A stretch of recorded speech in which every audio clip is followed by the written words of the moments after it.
Many apps are built around dynamic lists. Items are added, removed, and changed all the time. Without animation, this can be jarring and confusing. Why did everything jump? What just happened? AnimatedList provides an easy way to animate lists. Start by providing an item builder. This is a function that will be called for every index of the list, so you can construct each item. You also get an animation which automatically starts when the item is added and which you can use to animate the item in. Your animation can be anything. Unless your list starts empty, you will also want to provide the initial item count. Now you need to tell AnimatedList whenever there is anything added or removed from the underlying data structure. To do this, you call methods on the AnimatedList state.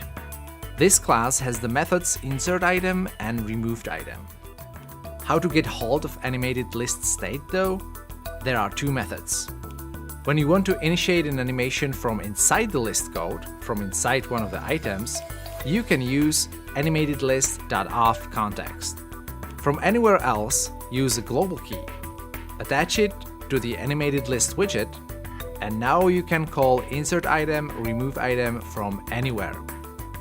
Let's have a look at those methods. With insertItem, you tell AnimatedList that there is a new item at index and that it should start the animation. To construct the newly added item, AnimatedList uses the item builder, which you already defined. It is important that you not only call the AnimatedList state method, but also actually update your underlying data.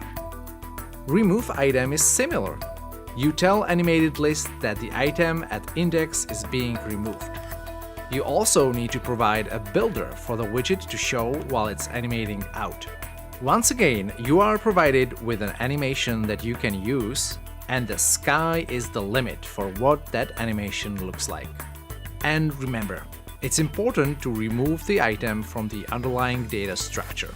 For more info on AnimatedList and all the other widgets, head to flutter.dev.